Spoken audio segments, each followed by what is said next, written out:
Pues este es un video de aportación para la clase de laboratorio de biología celular, en el que vamos a explicar algunos tipos de desnaturalización de las proteínas. Está acompañándome mi mamá y yo soy Eduardo Martínez Cabello del QFB Grupo B. Pues vamos a empezar un poquito con la definición o saber qué es la desnaturalización de las proteínas. Cuando una proteína no ha sufrido ningún cambio en su estructura, se dice que está en una estructura nativa. Sin embargo, cuando la proteína empieza a perder estructuras, porque recordemos que está formada por 4 estructuras, si empieza a perder estructuras, se dice que está en un proceso de desnaturalización. Esto lo producen diversos agentes, que de hecho así se les llama, agentes desnaturalizantes, que puede ser la temperatura, el pH, acción de disolventes orgánicos como lo es el alcohol y acción de detergentes también. Vamos a pasar a explicar 3 de ellos y vamos a empezar con desnaturalización en un medio salino. Sucede cuando la proteína está presente en una solución que nosotros hemos creado con una sal. Por ejemplo, tomando casos de la cocina y de aquí de la cocina diaria en general. El cloruro de sodio es la sal de mesa. Si nosotros ponemos sal de mesa en un vaso que tenga agua, ya vamos a crear una solución salina. Entonces, nosotros vamos a llevar a cabo este tipo de desnaturalización, que es una reacción que se lleva en 2 partes: el salting in y el salting out. Vamos a explicar primero el salting in. Es una representación de baja concentración de sal, que tenemos en nuestro vaso muy poquita sal, le pusimos muy poquita sal a nuestra concentración. Entonces, al momento de que nosotros le agregamos la proteína, las moléculas de la sal específicamente van a tener un lado positivo, que en este caso van a ser los sodios. Digamos que aquí tenemos un sodio, entonces de la molécula de sal este va a ser el lado positivo. Pero también las proteínas tienen lados positivos y negativos. Entonces, en química, para que se puedan unir dos átomos o 2 moléculas, tiene que haber uno negativo y un positivo. Exacto. Tienen, para que de esa manera puedan unirse, porque si son positivos y positivos se van a repeler. Si son negativos y negativos se van a repeler. Entonces, cuando uno es positivo, a su complemento lo va a buscar que sea negativo. Entonces, esto es lo que pasa aquí. Los iones sodio positivos, al entrar en contacto con la proteína, ven el lado negativo de esta proteína y dicen: wow, yo me quiero ir con ellos, yo me quiero ir a juntar ahí. Entonces, específicamente el lado negativo de la proteína van a ser los grupos carboxilo. Entonces, los sodios van corriendo y se unen a los grupos carboxilo. De esta manera, como los carboxilos eran negativos y los sodios eran positivos, se van a poder unir ahora sí bien.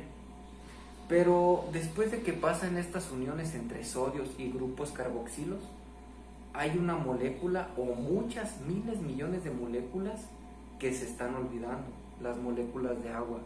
Entonces las moléculas de agua dicen: oye, espérense, pero ¿y a mí me van a dejar solo? ¿O yo no juego o qué? Entonces, lo que dicen las moléculas de agua, dicen: pues aunque no me junten, yo voy con ustedes. Entonces la molécula de agua le corre y se une a los sodios. Para poner un pequeño ejemplo de más o menos cómo quedó, digamos que la proteína es un relleno, los sodios van a ser como una envoltura o un pan, como si fuera el pan, y las moléculas de agua es como si fueran una capa de chocolate, digamos, para ejemplificar: un relleno, pan, chocolate, de esta manera.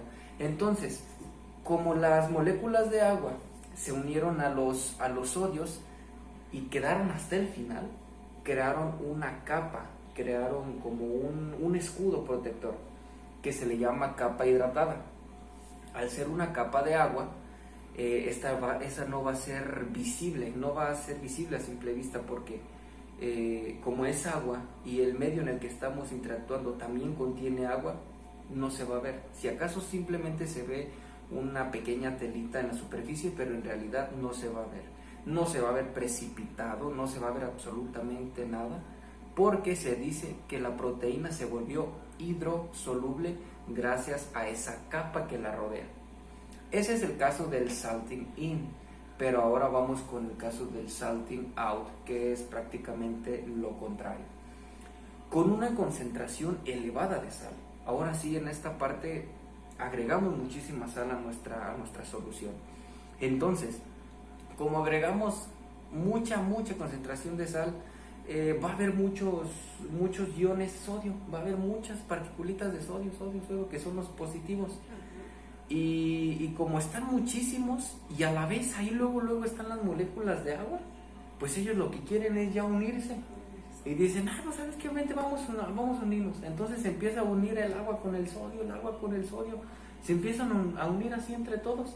Y la proteína se queda de, oye, espérate, ¿qué está pasando aquí? Se supone que ustedes se tienen que unir a mí y se están uniendo entre ustedes. Pero pues el sodio y las moléculas de agua ni siquiera lo pelan. No pelan a la proteína. Entonces llega un momento en el que la proteína dice, bueno, pues los que sobren o los que queden aún, si se quieren venir para acá conmigo, pues si quieren vénganse para acá.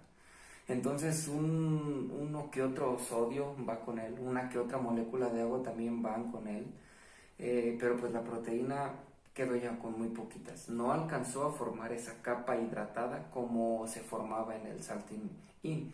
Entonces, lo que va a provocar con esto es que las sales, el sodio, eran las que provocaban que la estructura se fuera despegando al momento de que se unían, se fueran despegando para de esta forma llevar a cabo la desnaturalización.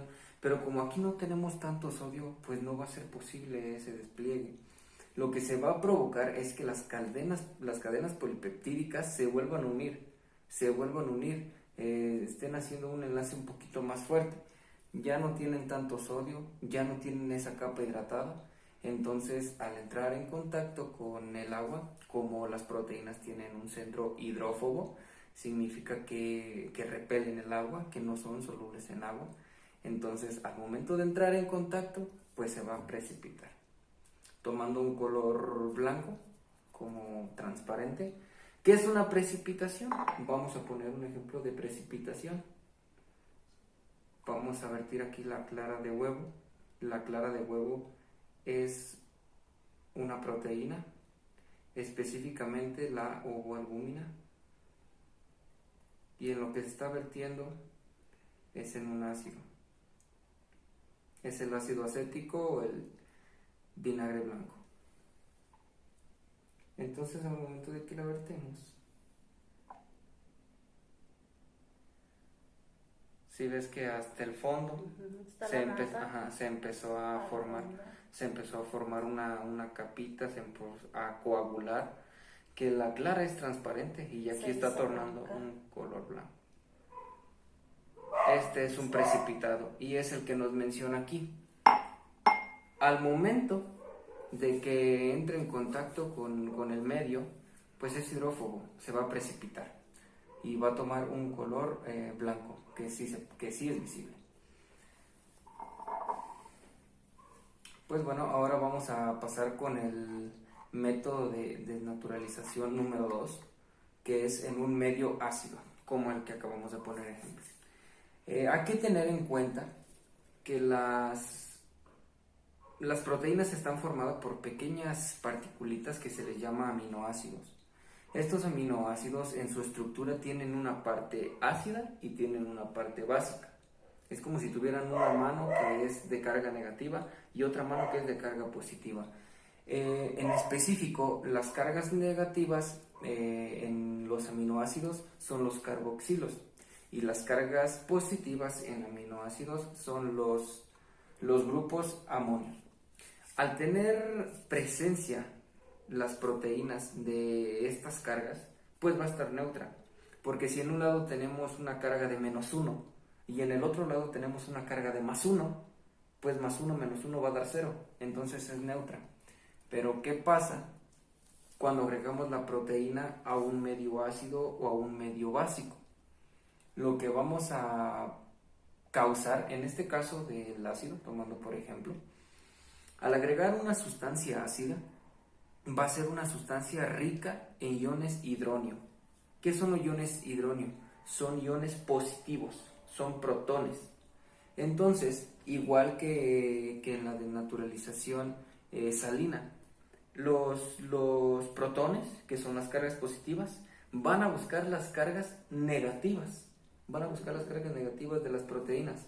Entonces, al momento de que se disuelve una proteína en un medio ácido, los iones hidronio van a ir buscando a ver en dónde encuentran una carga negativa, y va a llegar el momento en el que se van a topar con un grupo carboxilo.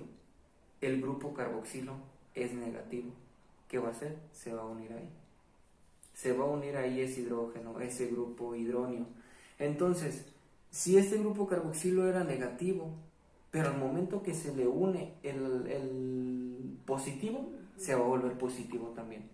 Pierde por completo su carga negativa y ahora se vuelve de una carga positiva. Ajá. Cuando los carboxilos están así en forma natural, con su carga negativa, se dice que están en una forma disociada.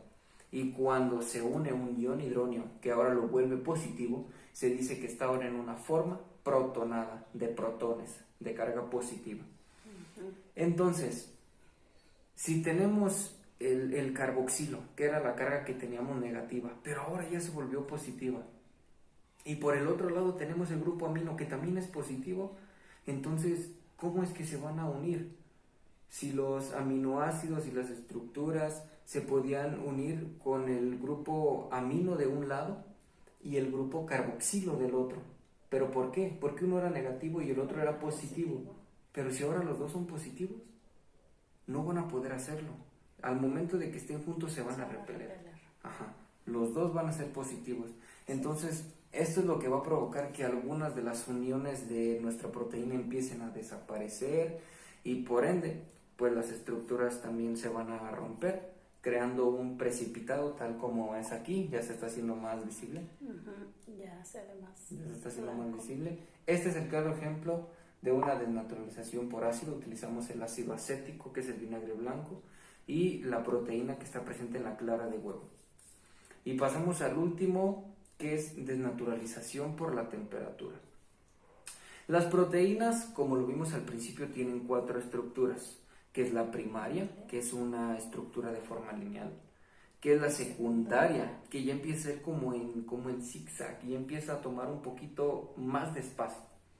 La terciaria, que ya adquiere una forma tridimensional. Circular. Ajá, sí, ya es como si fuera una pelotita. Y la cuaternaria, que pues es la unión de varias estructuras terciarias. Para que esta estructura terciaria pueda estar en forma tridimensional, para que se mantenga de esa manera, digamos que es como una bola de hilo, es una esfera de hilo, tiene muchísimos hilos, pero esos hilos tienen que estar sujetos de algo, porque si no, pues todos se van a deshacer y se van a caer, tienen que estar sujetos con algo. Entonces aquí es en donde se presentan unos enlaces de tipo no covalentes, que específicamente se les llama puentes disulfuro.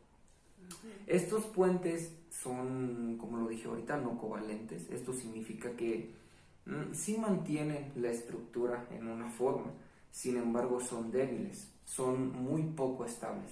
Entonces, al momento de que se le inyecta calor a la proteína, los puentes empiezan a decir: oye, ¿qué está pasando? Está subiendo mucho la temperatura aquí, está subiendo la presión. ¿Qué es lo que va a crear? Se va a crear una inestabilidad mucho mayor. Llega en un punto en que los puentes disulfuro dicen: ¿sabes qué? Yo hasta aquí, yo ya no aguanto más. Y los puentes se rompen los puentes. Entonces la estructura terciaria se va a empezar a perder, va a regresar a la a la estructura secundaria, que ya no va a ser en una forma tridimensional. Un ejemplo es la ovoalbúmina, que es la presente en la clara del huevo. Al calentarla se rompen los enlaces débiles. Estaba enrollada y ahora ya se va a empezar a plegar. Estaba así, pero al romper todos los enlaces, toda se disuelve así y entonces se va a empezar a expandir. Es por eso que vemos el fenómeno como que se hace esponjosito el huevo cuando lo estamos ajá. Pero también debemos tomar en cuenta que si lo dejamos mucho tiempo en el fuego, pues el huevo va a empezar a perder el agua que tiene dentro de él, va a empezar a perder moléculas de agua, el agua se va a empezar a evaporar. Y otra, esas uniones nuevas que se hicieron al momento que se rompió la estructura terciaria, esas nuevas estructuras, esas nuevas uniones que se fueron haciendo para que se extendiera un poquito más, se empiezan a hacer más rígidas, empiezan a ocupar menos espacio y es por eso que también el volumen del huevo empieza a bajar. Ajá, exacto. Bueno, pues esto es todo. Estas son los tres tipos de desnaturalización que íbamos a ver. ¿Hay alguna duda en alguna? No, todo muy claro. Muy bien, pues entonces esto es todo por nuestra parte. Muchísimas gracias y ojalá que haya sido de mucha ayuda para los que los vean y gracias.